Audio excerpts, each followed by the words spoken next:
Hi, everybody. Bryan Norcross here with a 4 p.m. Central Time, 5 p.m. Eastern Time update on what is still Tropical Storm Francine. The big headline from this advisory just in from the National Hurricane Center is that a hurricane watch is now issued for Metro New Orleans as the latest forecast is going to lean the storm a little bit closer to the New Orleans metro area, and therefore the hurricane watch, meaning the possibility of hurricane force winds. The tropical storm warning, meaning that expect tropical storm force winds, has been in effect. But now they've added the hurricane watch just because the track looks like it's a little bit closer to New Orleans. Now, here's where we stand right now. It's a 65-mile-an-hour tropical storm moving to the northeast is sort of the average motion, and there's the pressure down a little bit. Now, what is going on with this storm? So just an hour or two ago, it looked like that this was going to form kind of a big diameter, 90-mile across kind of a system. And that's called a gyre, a large circulating system.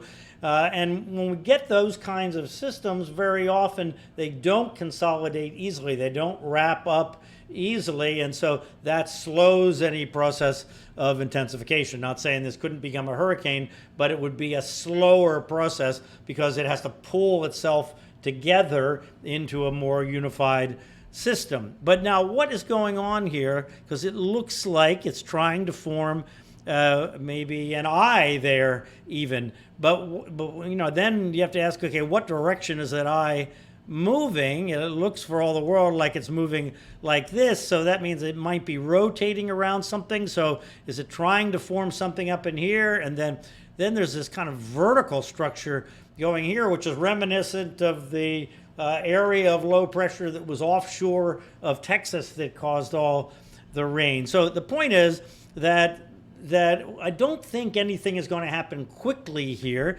And there's also clearly dry air coming up here and then wrapping down in here somehow, which is disrupting this larger circulation. So the good news here is even though the forecast is for it to intensify into a hurricane and tomorrow approach the Louisiana coast, what we're seeing here late this afternoon and early this evening is not a storm that looks like it is in an intensifying stage or any significant intensifying stage. In order to intensify, it has to consolidate and create a core. Then the mechanics of intensification can take over and it can really take advantage of the warm water underneath and so forth. But we're not seeing that at this point.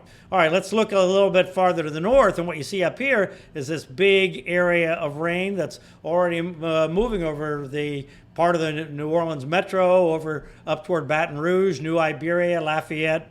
All the areas there along the coast, Morgan City, all getting some light rain here. And then there's a line of pretty heavy storms up here because this is where you have the borderline between the tropical weather pushing north from the south and then the continental weather that is pushed down. You have that kind of overlap zone across southern Louisiana, and that's what we have going right now. When we look at the satellite with the wind flow from the computer model over top of it, you can clearly see what's going on here. Here's the flow around Francine. You can see it around here like this, the curved flow, of course, around the tropical storm. But look up in here what's going on. The winds are coming in this way, all here, because this is the northern high pressure kind of pushing the wind like that. And so we end up with a boundary in here, which is that old front that has been sitting up there for a long time. Anybody in the South remembers just a day ago or so, all that refreshing air that came down and now it's getting pushed back by the tropical air. But that front is still hanging around there. So the bottom line is that the atmospheric pattern is not super conducive to rapid intensification. All this with the front up in here, this has to move out of the way, and you see that's underway. And then we'll see if there is some opportunity in here to do some intensification. It really depends on what happens with the structure of the system. But the National Hurricane Center is saying they're forecasting this to overnight tonight. When you see Wednesday AM, it means 1 a.m. Central, 2 a.m. Eastern time nominally, plus or minus, of course, 75 mile an hour hurricane, and then up to a 90 mile an hour hurricane offshore. So this is the opportunity to intensify in here before two things happen. One is that the upper level winds are forecast to get super hostile over southern Louisiana, and that would arrest any kind of intensification. It might even stop it and weaken it before it gets ashore. Those winds come down over the northern Gulf, which many forecasts show, and then we might not get to 90 miles an hour, again, depending on the structure here, and then all that other debris and those other systems. If they allow the system to consolidate, it would have to do that to get up into the 90, maybe even 100 mile an hour range. So all this disrupted system is kind of good news, but it doesn't guarantee that it doesn't come together. Quite often, systems that are big and disrupted like that don't come together, and generally do not come together quickly. But think of these forecasts here as, let's be ready for at least a 90 mile an hour hurricane to make landfall, where the center of it is somewhere in here. And then, of course, the winds extend out from there, and the effects, storm surge, tornadoes, and heavy rain, extend out from the center. So there it comes ashore. The idea is that by tomorrow night, overnight, it's weakening down to 65 miles per hour, and then it quickly weakens as it moves north under more hostile conditions, but it takes that rain on to the north with it. So just looking at that landfall time, here's the forecast if it were to go right down the middle of the cone, and the Hurricane Center's forecast were exactly right in size of the storm and distribution of the winds. They're thinking hurricane force winds in here, gusting over hurricane strength here, and then these are tropical storm force winds, 40 miles per hour or higher sustained winds. So starting close in here and imagining this is going up here, you're seeing in the Baton Rouge area, hurricane force winds. That's why a hurricane warning is in effect that includes Baton Rouge. Here are the hurricane force gusts as they go north. Notice they're going to impact the western parts of the New Orleans metro area, including the river parishes, which are over there kind of southwest of Lake Pontchartrain and Lake Maurepas, in those areas northwest of New Orleans. So expecting strong winds in there, and this is not talking about anything about storm surge or anything like that, just winds, and then tropical storm force winds in New Orleans. And because a little jog to the right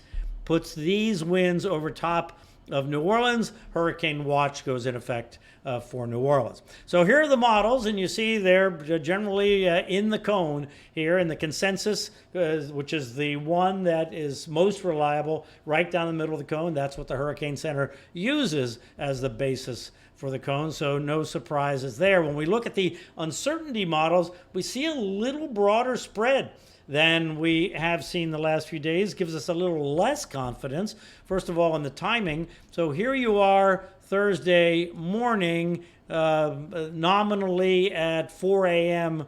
Eastern. So overnight tomorrow night. Notice some of the models are pretty far along, some lingering back. So what that's saying is that the landfall time of late afternoon tomorrow is very much plus or minus, and could go later into the evening, just thinking about the timing. All right, so here are this whole myriad washes and warnings. The key ones are, of course, the hurricane warning that goes for the whole southern coast of Louisiana, including Grand Isle, up to Baton Rouge, and then over to Cameron. So preparations for a hurricane in that whole area. Then we have the hurricane watch in effect for Metro New Orleans up to Baton Rouge East, and that's because if the storm were to come a little bit to the right, hurricane force winds could impact that area. That's not the current core of the forecast, but there's a could in there. And then we have a large area of tropical storm force winds that, because remember, the tropical storm force winds extend way outside here, and if they go up this way, all the way to Alabama, of course, Mississippi, all affected by that. Tropical storm watch meaning possibility of winds over 40 miles per hour there. So complicated when a storm is coming ashore. And now we're talking about just storm surge, and this is the water being pushed out of the Gulf or out of the lakes over the land. Storm surge warning means that life-threatening storm surge is possible in that area. So the idea is that everybody in that area needs to be aware that life-threatening storm surge could occur somewhere in that area where they are. Doesn't mean it's going to occur everywhere. We're not going to have life-threatening storm surge from Texas all the way over here to include Mississippi. But in this area, so the biggest threat, if the storm comes in here, obviously, biggest threat is on this side where the water's being pushed up over the shoreline. And then we're also going to get water coming this way, which I'll talk more about that in just 1 minute. But it's going to be to the right, but we can't guarantee that the storm isn't going to go a little bit left or right. And we're talking about a life-threatening situation. That's why the storm surge warning is so big. The core of the forecast for the highest storm surge is here in the central Louisiana coast, up to 10 feet possible.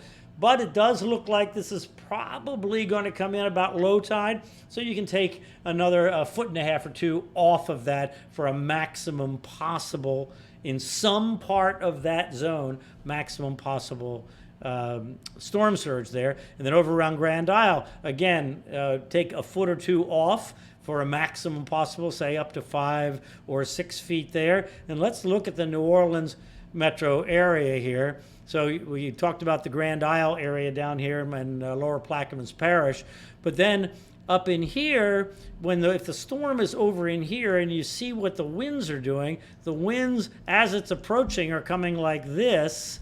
So what's that doing? It's driving the Gulf water into this catcher's midd here, Louisiana and Mississippi, and so that water has to go somewhere. So it's going to go a couple places. One, it's going to go up to the flood protection system, the New Orleans flood protection system. So outside the levee, there's going to be some flooding on the east side here, where this water comes in this way. But also, it's going to go into Lake Bourne right here, then to Lake Pontchartrain, and then some of that water is going to get all the way over to Lake Maurepas, and the wind is going to be blowing the water to the west side of the lake. So Laplace, for example, may get some storm surge because it's on the southwest side of Lake Pontchartrain. So when that water gets pushed that way, it's like taking a glass of water and tipping it, or a cup of water and tipping it. You end up with higher water on one side of the cup, or blowing over the top of it. You push the water to the other side. So that's what's forecast there, up to 5 feet above the normal high tide, although the high tide swing on the lake there is less than a foot, so it's not a lot of difference. Just be aware of that. The storm surge warnings are in effect for all of those areas near the water, and even over here in the Mobile Bay, a little bit of a deviation to the right can put, it's very, very vulnerable to storm surge. Put storm surge up into Mobile Bay. It's a possibility that far east. And then on top of all that, we have the rainfall. So here's the corridor that's currently forecast of heavy rain. You see it up into southern Mississippi here.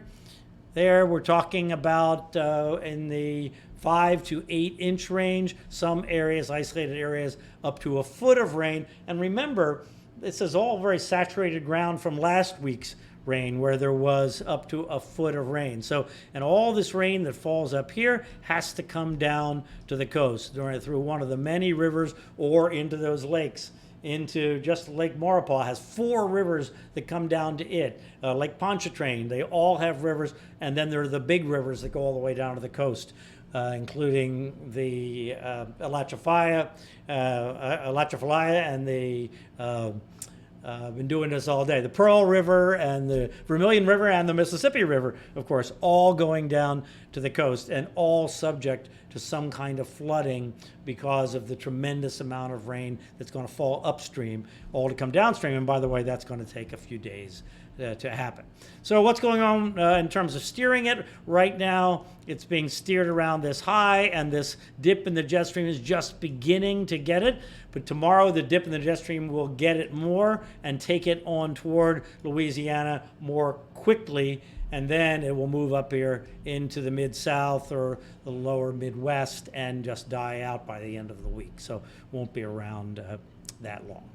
So that's the situation with the storm. It's just very important that everybody in the affected zone be ready to for the power to go out, have everything charged and ready to go, know what you're going to do, be sure you're in a safe spot, follow the instructions of all the local officials, and of course know where your car is parked in terms of both freshwater flooding, storm surge flooding, and falling tree limbs. Put your car someplace where if the winds start blowing and a tree falls, it's not going to fall on the car.